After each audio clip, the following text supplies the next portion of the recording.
आणि नेते महादेवरावजी महाडिक, उपस्थित असणारे सन्मान्य आमदार अमल महाडिक, आमदार अशोकराव माने, आमदार चंद्रदीप नरके, माजी खासदार संजयदादा मंडलिक, प्राध्यापक जयंत पाटील सर, बाबासाहेब पाटील आसुर्लेकर, सुजित चव्हाण, उत्तमदादा कांबळे, भारतीय जनता पार्टीचे आमचे अध्यक्ष नाताजी पाटील, विजय जाधव, राहुल चिकोडे, महेश जाधव, राजवर्धन निंबाळकर, आमचे नेते भारतीय जनता पार्टीचे आणखीन एक सुरेशरावजी हळवणकर, जयश्रीताई जाधव, सम्राट बाबा महाडिक, अरुंधती महाडिक, पृथ्वीराज, विश्वराज, कृष्णराज, त्याचबरोबर या कार्यक्रमाचे संयोजक असणारे वरद विनायकचे शिवराज पाटील, काले बजाजचे विप्लव कासलीवाल, बालाजी कलेक्शनचे प्रकाशजी पोकळे, प्रशांत पोकळे, अमित ट्रेडर्सचे प्रकाश जाधव, अमित जाधव, आमच्या संयोजन समितीचे उत्तम पाटील, जाकीर जमादार, नितीन लोहार, महेश माळगी, उदय चव्हाण, इंद्रजित जाधव, सागर बगाडे, राजेंद्र बनसोडे, विजय टिपुगडे, अनंत यादव, विनायक सुतार, प्रमोद पाटील, संग्राम निकम, संजय निकम, राहुल जोशी, S4 राजू माने, प्रमोद पाटील आणि विनोद कांबोज, या स्पर्धेमध्ये सहभागी होण्यासाठी आलेले सर्व गोविंदा पथक, या मैदानावर उपस्थित असणारे सर्व आबाल वृद्ध, पी चॅनलच्या माध्यमातून पाहत असणारे हजारो लाखो प्रेक्षक, पत्रकार, छायाचित्रकार, युवा शक्तीचे जिल्ह्याच्या कानाकोपऱ्यातून आलेले माझे सर्व युवक सहकारी, बंधू भगिनींनो, दहीहंडी गोपाळ काला हे संघटित राहण्यासाठी आपल्याला एक चांगली शिकवण देते. एखादी अशक्य गोष्ट शक्य करायची असेल, एखादं कठीण काम करायचं असेल, एखादं कठीण ध्येय गाठायचं असेल, तर ज्या पद्धतीनं इसवी सन 3200 मध्ये प्रभू श्री कृष्णाने आपल्या गोविंदांसह एकत्रित होऊन मटकी फोडून लोणी खाल्लेलं होतं, त्या पद्धतीनं आपल्याला सुद्धा जीवनामध्ये यशस्वी व्हायचं असेल तर संघटित होणं गरजेचं आहे. हे आपल्याला हा दहीहंडीचा गोपाळ काल्याचा खेळ शिकवतो. त्याचबरोबर दहीहंडी हा फक्त एक साहसी किंवा चित्तथरारक खेळ नाही आहे, तर ती आपली संस्कृती आहे आणि ही संस्कृती जपण्याचं काम धनंजय महाडिक युवा शक्तीच्या वतीनं गेले 17वे वर्ष आपण साजरा करत आहोत. बंधूंनो, आपण सगळ्यांनी पेपरला वाचला असेल, टीव्हीला बघितलं असेल, भारताची जागतिक अर्थव्यवस्था आता वाढत चाललेली आहे. जगामध्ये भारत आता 4थ्या क्रमांकावर अर्थव्यवस्थेमध्ये आलेला आहे. 2014 पूर्वी आपण 11व्या क्रमांकावर होतो, आज 4थ्या स्थानावर आहे. आणि अगदी 2 वर्षाच्या आत जर्मनीला सुद्धा पाठीमागे टाकून आपण 3ऱ्या क्रमांकावर अर्थव्यवस्थेमध्ये जाणार आहोत. हे कशामुळे शक्य झालं? तर या देशाला लाभलेलं प्रधानमंत्री नरेंद्र मोदीजींच्या सारखं एक निश्चयी कणखर नेतृत्व, दूरदृष्टी असणारं नेतृत्व आणि आपल्या सगळ्या भारतीयांच्या 144 करोड लोकांचे त्यांना साथ असल्यामुळं हे शक्य झालेलं आहे. आज तुम्ही देशभरामध्ये बघताय, इन्फ्रास्ट्रक्चर डेव्हलपमेंटमध्ये भारत जगात सगळ्यात अग्रेसर आहे. देशभरामध्ये रस्ते होत आहेत, ब्रिजेस होत आहेत, डॅम्स होत आहेत, विमानतळ होत आहेत. पूर्वी देशामध्ये 2014च्या पूर्वी देशामध्ये 70 विमानतळ होती. आज 10 वर्षामध्ये 180 विमानतळ कार्यरत झालेले आहेत. नदीजोड प्रकल्प संबंध देशभरामध्ये वेगवेगळ्या राज्यांमध्ये सुरू आहे. FDI मध्ये म्हणजे फॉरेन डायरेक्ट इन्व्हेस्टमेंट मध्ये जगामध्ये भारत सगळ्यात आता अव्वल स्थानावर आहे. अंत्योदय योजना, सामान्य लोकांना, गोरगरीब लोकांना मदत करणारं हे सरकार आज सुद्धा 80 करोड लोकांना मोफत राशन देणं, घर देणं, शौचालय देणं, गॅस देणं, हे सगळं चालूच आहे. त्याचबरोबर महिलांना सन्मान करणं, शेतकऱ्यांचा सन्मान करणं, शेतकरी सन्मान निधी देणं, हे सगळं सुरू असताना जी घोडदौड भारताची चालू आहे, जी आगेकूच भारताची चालू आहे, त्यामध्ये सगळ्यात मोठा हा वाटा आहे तो युवकांचा आहे. आज आपला देश सर्वात तरुण देश आहे. भारतामधली जी लोकसंख्या आहे त्यापैकी 67% लोकसंख्या ही युवकांची आहे. 18 ते 35 वर्षाची युवक एवढी मोठी लोकसंख्या आहे. आणि या युवकांना सुद्धा वेगवेगळ्या माध्यमातून हे सरकार मदत करते. एक उदाहरणच द्यायचं झालं तर 2014 पूर्वी या देशामध्ये स्टार्टअपची संख्या होती 350. आज देशामध्ये स्टार्टअपची संख्या आहे 1,80,000. तुम्ही विचार करू शकता कशा पद्धतीने हे सरकार मदत करते. युनिकॉर्न्स MSMEच्या माध्यमात युनिकॉर्न म्हणजे ज्याचा टर्नओव्हर 500 करोडपेक्षा जास्त आहे. 2014 पूर्वी या देशामध्ये 4-5 युनिकॉर्न होते. आज देशामध्ये 64 युनिकॉर्न आहेत. म्हणजे कशा पद्धतीनं हा देश प्रगती करतो आणि कशा पद्धतीने या देशातले नागरिक प्रगती करतायत आणि त्यांना आधार देण्याचं काम. तुम्ही परवाच्या बजेटमध्ये ऐकलं असेल, इन्कम टॅक्समध्ये 2 लाख रुपयेपर्यंत इन्कम मध्ये टॅक्स लागत नव्हता. आज 12 लाख रुपये केलेले आहेत. 12 लाख रुपये सामान्य लोकांना आधार देण्याचं काम या सरकारनं केलेलं आहे.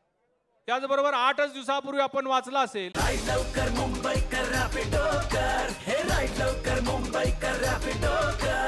आता 2च केलेले आहेत, 5% आणि 18%. सर्वसामान्यांना घरगुती उपयोगी लागणाऱ्या सगळ्या वस्तू आता 5%च्या कक्षेत आणलेल्या आहेत. म्हणजेच लोकांचं राहणीमान आणि जीवनमान सुधारण्याचं काम केलेलं आहे. आज सगळा जग आपल्याकडे आशेनं पाहतोय. तुम्ही मध्यंतरी पाहिलं, अमेरिकेचे राष्ट्राध्यक्ष डोनाल्ड ट्रम्प यांनी भारतावर 50% टॅरिफ लागू केलं. आपले जे काही प्रोडक्ट्स, आपल्या ज्या काही वस्तू अमेरिकेला जाणार त्याच्यावर 50% टॅक्स लावला. इतर देशांमध्ये हलचल पैदा झाली, लोक हालू लागले, परंतु भारत मात्र निश्चयानं उभा आहे. प्रधानमंत्री मोदीजींनी देशाला हाक दिलेली आहे. सगळ्या देशाला सांगितलेलं की आपण आत्मनिर्भर व्हायचं आहे. हे गेले 4-5 वर्षापासून मोदींची हाक आपण ऐकतोय की आपण आत्मनिर्भर व्हायचं आहे. होता होईल तेवढ्या स्वदेशी वस्तूंचा वापर करा, अशा पद्धतीचं आवाहन प्रधानमंत्री मोदीजींनी केलेलं आहे. आणि याच माध्यमातून 2047 साली भारत हा विकसित देश होईल असा संकल्प प्रधानमंत्री मोदीजींनी केलेला आहे. तो आपल्या सगळ्यांना समवेत घेऊन केलेला आहे. बंधू भगिनींनो, ज्या पद्धतीनं केंद्र सरकार काम करते त्याच पद्धतीनं राज्य सरकार सुद्धा काम करते. महाराष्ट्र राज्याचे सन्माननीय मुख्यमंत्री देवेंद्रजी फडणवीस साहेब, उपमुख्यमंत्री एकनाथरावजी शिंदे आणि उपमुख्यमंत्री अजितदादा यांच्या नेतृत्वाखाली सुद्धा राज्यामध्ये अनेक वेगवेगळ्या माध्यमातून विकासाची कामं सुरू आहेत. तुम्ही मध्ये पाहिलं असेल, समृद्धी महामार्ग सुरू झालेला आहे. हा समृद्धी महामार्ग महाराष्ट्राच्या समृद्धीचाच मार्ग आहे. वाढवणसारखं बंदर व्हायला लागलेलं आहे. आशिया खंडातलं सगळ्यात मोठं आणि जगातलं 3ऱ्या क्रमांकाचं बंदर हे वाढवण पोर्टच्या माध्यमातून मुंबई या ठिकाणी आता सुरू झालेलं आहे. अटल सेतू झालेला आहे. आपण पाहतो आता मुंबईला जात असताना आपला वेळ वाचतो. विमानतळ नवीन आता त्या ठिकाणी व्हायला लागलेला आहे. कोस्टल रोड झालेला आहे. मिसिंग लिंक सारखा प्रोजेक्ट व्हायला लागलेला आहे. FDI मध्ये मी मगाशी सांगत होतो, देशामध्ये फॉरेन डायरेक्ट इन्व्हेस्टमेंट मोठ्या प्रमाणात व्हायला लागली आहे.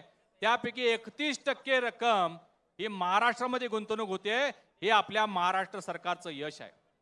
अंत्योदयच्या योजना, लोककल्याणकारी योजना, लाडकी बहीण योजना, या अनेक योजना सुद्धा सुरू आहेत.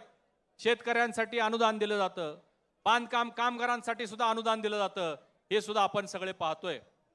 परंतु बंधूंनो, मला खंत वाटते की कोल्हापूरची मात्र प्रगती आहे त्याच्यासाठी जाणीवपूर्वक काही विघ्न संतोषी मंडळी, काही दृष्ट प्रवृत्तीची मंडळी, काही खुनशी प्रवृत्तीची मंडळी आणि काही समूह कोल्हापूरचा मात्र विकास होण्यासाठी किंवा प्रगती होण्यासाठी अडथळा निर्माण करण्याचं काम करतायत. तुम्ही बघितलं असेल, विमानतळाचा विस्तार वाढ करताना विरोध, हद्दवाढ करताना विरोध, शक्तीपीठ महामार्गाला विरोध. म्हणजे कुठलाही प्रकल्प कोल्हापूरला येत असेल तर त्याला जाणीवपूर्वक विरोध केला जातो. बंधूंनो, आपण बघितलं असेल, गेल्या वर्षी याच व्यासपीठावर मुश्रीफ साहेबांनी भाषण करताना सांगितलं होतं की आता विधानसभेची सुरुवात या दहीहंडीच्या स्टेजवरून झालेला आहे, त्याचा प्रचार शुभारंभ झाला म्हणून त्यांनी सांगितलं होतं. हे साधं व्यासपीठ नाही आहे. या दहीहंडीच्या सोहळ्याला जिल्ह्याच्या कानाकोपऱ्यातून हा चित्तथरारक खेळ पाहण्यासाठी लोक येतातच, परंतु एक संदेश सुद्धा घेऊन जाण्यासाठी युवक मोठ्या संख्येनं या कार्यक्रमाला येतात. मी सुद्धा गेल्या वर्षी अनेक वेळा भाषणामध्ये सांगितलं होतं की राज्यामध्ये महायुतीचंच सरकार येणार आणि कोल्हापूरमध्ये 10च्या 10 जागा निवडून येणार. त्या पद्धतीने आशीर्वाद कोल्हापूरकरांनी तुम्ही दिला. 10-0चा स्कोर कोल्हापूरमध्ये झालेला आहे आणि म्हणून लोकांनी साथ दिलेली आहे. म्हणून आपल्याला सांगायचं आहे, कुणीही कितीही विरोध करू दे, कोल्हापूरची हद्दवाढ होणारच. कुणीही कितीही विरोध करू दे, कोल्हापूरमध्ये शक्तीपीठ महामार्ग होणारच. बंधूंनो, तुमच्या लक्षात असेल, अमेरिकेचे राष्ट्राध्यक्ष जॉन एफ केनेडी यांना दुसऱ्या एका देशाच्या पंतप्रधानांनी विचारलं की अमेरिका एवढा श्रीमंत आहे म्हणून तुमचे रस्ते मोठमोठे दिसत आहेत. अमेरिकेचे राष्ट्राध्यक्ष जॉन एफ केनेडींनी त्यांना सांगितलं की अमेरिका श्रीमंत आहे म्हणून आमचे रस्ते मोठे नाही आहेत, तर आमचे रस्ते मोठे आहेत म्हणून आमची अमेरिका श्रीमंत आहे. म्हणजे रस्ते हा विकासाचा मार्ग असतो. त्यामुळं किती विरोध झाला तर हे सगळे प्रकल्प आपण करणार आहोत. भावानो, हे कोल्हापूर आहे, हे साधं सुद्धा नाही आहे. प्राडा सारख्या 5,000 करोड टर्नओव्हर असलेल्या कंपनीला कोल्हापूरमध्ये आणण्याचं काम तुम्ही सगळ्यांनी केलेलं आहे. आपली महादेवी हत्ती सुप्रीम कोर्टाच्या आदेशानं तिला वंतारामध्ये नेण्यात आलेलं होतं. तुमच्या सगळ्यांच्या एकजुटीनं आज वंतारा नांदणीला येऊन तिच्यासाठी, आपल्या हत्तीनीसाठी, महादेवीसाठी एक रिहॅबिलिटेशन सेंटर, सुसज्ज सेंटर बनवण्याचं काम करते. हे आपल्या संघटितपणाचं लक्षण आहे. आणखीन एक आपल्या संघटितपणाचं उदाहरण, चांगलं उदाहरण म्हणजे कोल्हापूर या ठिकाणी झालेला सर्किट बेंच. कोल्हापूरचा सर्किट बेंच हे खरं म्हणजे कोल्हापूरच्या विकासाचं एक महाद्वार आहे. कोल्हापूरमध्ये या सर्किट बेंच बरोबरच अनेक मोठमोठी कार्यालय, म्हणजे परवाच मी माननीय मुख्यमंत्री महोदयांना भेटलो. त्यांना कोल्हापूरला पोलीस कमिशनरेट झालं पाहिजे अशी मागणी केलेली आहे. साहेबांनी त्याला तत्वता मान्यता दिलेली आहे, होकार दिलेला आहे. आणि या सर्किट बेंचचं रूपांतर खंडपीठामध्ये केलं जाईल. त्यासाठी सुद्धा येणाऱ्या 8-10 दिवसामध्ये प्रस्ताव पाठवला जाईल असं माननीय मुख्यमंत्री महोदयांनी आश्वासन दिलेलं आहे. बंधूंनो, हा सर्किट बेंचचा लढा हा एकट्या दुकट्याचा नाही आहे. या 6 जिल्ह्यातल्या सर्वसामान्य लोकांचा, वकिलांचा, अनेक उद्योजकांचा, चेंबर ऑफ कॉमर्स, युवकांचा, कॉलेजेसचा, या सगळ्यांनी संघटितरित्या लढा दिला. म्हणून हे सर्किट बेंच आज आपल्या ठिकाणी आलेलं आहे. भविष्यामध्ये मी सुद्धा ठरवलेलं आहे की आज एवढं मोठं काम आज कोल्हापूरमध्ये झालेलं आहे, त्यामुळे आम्ही धनंजय महाडिक विधी सहाय्यता व सल्ला संस्था ही मी रजिस्टर केलेली आहे.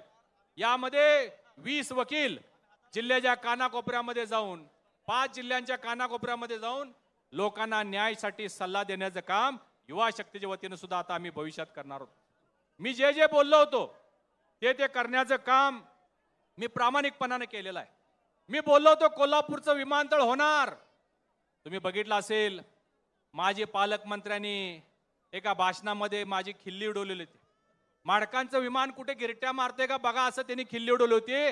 आज कोल्हापूरचं विमानतळ देशातल्या टॉप 5 मध्ये आलेलं आहे. टॉप 5 मध्ये 274 कोटी रुपये, 2300 मीटरची धावपट्टी, 8 विमान सेवा वेगवेगळ्या ठिकाणी. गेल्या 4 वर्षामध्ये 8 लाख प्रवाशांनी कोल्हापूरच्या विमानतळावरून प्रवास केलेला आहे. हे माझ्या कामाची पोचपावती आहे. कोल्हापूरचं रेल्वे स्टेशन 44 करोड रुपये आणलेले आहेत. कोल्हापूरला नवीन रेल्वे आणलेले आहेत. वंदे भारत पुण्यापर्यंत सुरू झालेले आहे. लवकरच आपण मुंबईपर्यंत सुरू करणार आहोत.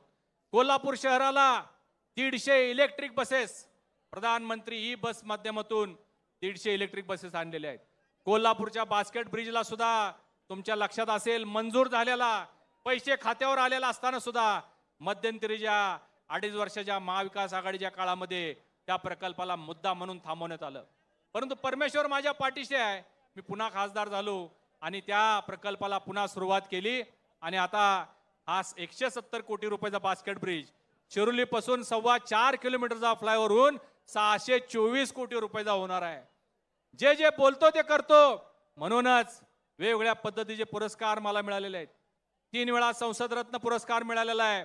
आणि गेल्याच आठवड्यामध्ये लंडनमध्ये लोकमत ग्लोबल इकॉनॉमिक कन्व्हेन्शन सेंटरमध्ये कोहिनूर ऑफ इंडिया हा मानाचा किताब सुद्धा तुमच्या खासदाराला मिळालेला आहे. मी खूप भाग्यवान आहे. मी स्वतःला खूप भाग्यवान समजतो. तुमच्या सगळ्यांचा आशीर्वाद माझ्या पाठीशी, माझ्या परिवाराच्या पाठीशी आहे. हे सोपं नाही आहे. या देशामध्ये 144 करोड लोक आहेत. या 144 करोड लोकांमध्ये फक्त 250 लोक राज्यसभेमध्ये, 250, त्यामध्ये तुमचा खासदार धनंजय माडिक आहे. किती मोठी गोष्ट आहे बघा.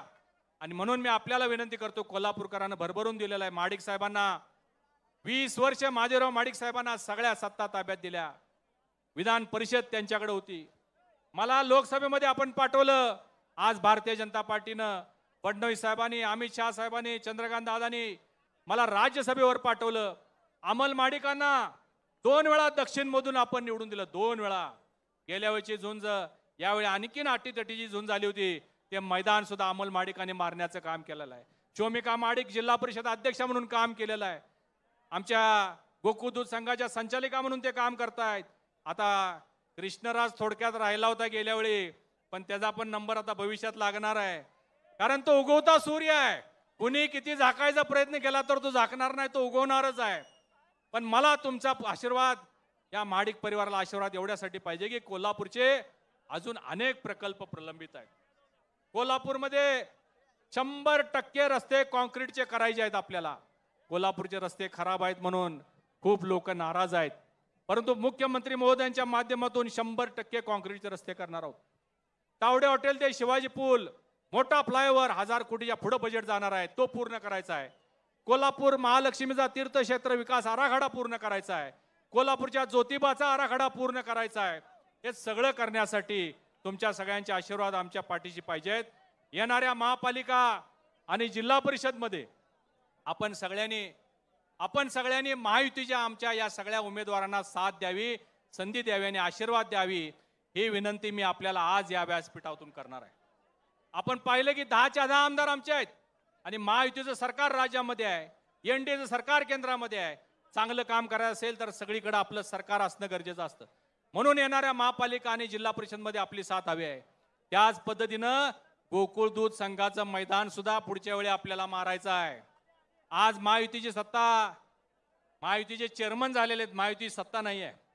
बंधूंनो, गोकुळ हे खूप महत्वाचं बलस्थान आहे. या शेतकऱ्यांचं बलस्थान आहे. अख्ख्या महाराष्ट्रामध्ये एकमेव कोल्हापूर जिल्हा आहे जिथं शेतकऱ्यांच्या आत्महत्या होत नाहीत. त्याचं कारण गोकुळ आहे. त्या गोकुळला सुद्धा घरघर लावण्याचं काम कुणीतरी केलेलं आहे. त्या गोकुळला नजर लावण्याचं काम केलेलं आहे. गेल्या वर्षी माडिक साहेबांच्या ताब्यातून संघ काढून घेत असताना ज्या ज्या गोष्टींचा अपप्रचार केला होता, आजच मुश्रीफ साहेबांचं स्टेटमेंट आहे, या वासाच्या दुधाचा काहीतरी निकाल लावा म्हणून आज म्हणतात 4 वर्षानंतर.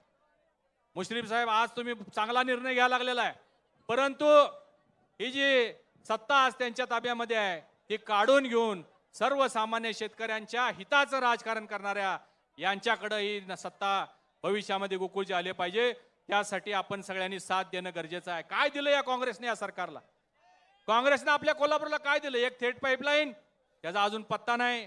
एकट्यानेच तिकडे जाऊन अंगपेंग स्नान केलं, अजून लोकांपर्यंत पाणी पोहोचलं नाही. रोज आमच्या महिला माता भगिनी घागर मोर्चा काढतायत. त्याचबरोबर आयआरबीचे टोल, हे रस्ते देण्याचं काम केलं, तेही अर्धवट झालं. त्याचे सगळे पैसे मुख्यमंत्री फडणवीस साहेबांनी कॉन्ट्रॅक्टरला देण्याचं काम केलं. आपल्याला माहिती आहे, आज खंडपीठ कोल्हापूरला दिलं, ते सुद्धा फडणवीस साहेबांनी दिलेलं आहे. आणि म्हणून मी आपल्याला विनंती करतो बंधूंनो, चांगलं काम करणाऱ्या लोकांच्या पाठीशी आपण राहिलं पाहिजे. भविष्यामध्ये अनेक कामं करायची. येणाऱ्या डिसेंबरमध्ये कोल्हापूरमध्ये महाराष्ट्र केसरीचं कुस्तीचं मैदान सुद्धा आपण या ठिकाणी घेणार आहोत. भविष्य काळामध्ये खासदार चषक स्पर्धा घेऊन जिल्ह्यातील सर्व क्रीडा क्षेत्रातल्या युवकांसाठी एक व्यासपीठ निर्माण करून देण्याचं काम आम्ही करणार आहोत. मी कोल्हापूर जिल्ह्यातील तमाम तरुण मंडळांना सुद्धा आवाहन करणार आहे की आपण सामाजिक काम करत असताना आता 27 तारखेपासून गणेशोत्सव सुरू होतोय. या गणेशोत्सवाच्या सर्वांना शुभेच्छा आहेत. आणि या गणेशोत्सवामध्ये आपण सगळ्यांनी देखावे करत असताना जाणीवपूर्वक, ज्याचा आपल्याला सगळ्यांना अभिमान आहे, पाकिस्तानवर हल्ला करून सिंदूर नाव दिलेल्या आमच्या मोहिमेला यशस्वी करणाऱ्या सर्व सैनिकांचा सन्मान करणारा देखावा आपण करावा, सिंदूरचा देखावा आपण करावा. त्याचबरोबर युनेस्को मध्ये आपल्या महाराष्ट्रातले, आपल्या देशातले छत्रपती शिवाजी महाराजांचे 12 किल्ले राष्ट्रीय ते आंतरराष्ट्रीय युनेस्कोच्या हेरिटेज वर्ल्ड साईट मध्ये आपला त्याचा समावेश झालेला आहे. त्याचा सुद्धा आपण देखाव्यामध्ये समावेश करावा. भारतीय जनता पार्टीच्या वतीनं आम्ही लवकरच त्यासाठी सुद्धा मोठी बक्षिसं जाहीर करणार आहोत. हे सगळं काम येणाऱ्या नजीकच्या काळामध्ये आपण सगळ्यांनी करावं अशी विनंती आणि आवाहन करतो.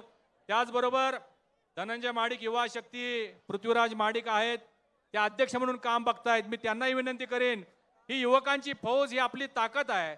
या युवकांना संघटित करण्यासाठी नव्यानं संबंध जिल्ह्यामध्ये नवीन कार्यकारिणी करा, नवीन कामं द्या, नवीन समाजसेवेची कामं द्या. या युवकांची ऊर्जा सत्कारणी लागण्यासाठी युवा शक्तीनं पुढे भविष्यात काम करावं एवढीच विनंती या निमित्तानं करतो आणि मी माझा शब्द संपवतो. उपस्थित सर्व गोविंद पथकांना या दहीहंडीसाठी शुभेच्छा देतो. व्यासपीठावर आलेल्या सर्व मान्यवरांचं मनापासून स्वागत करतो. आमदार राहुल आवडे साहेब इथं आलेले होता, त्यांचंही स्वागत करतो आणि थांबतो. धन्यवाद. जय हिंद, जय महाराष्ट्र, जय भारत. संघर्ष कुटवाड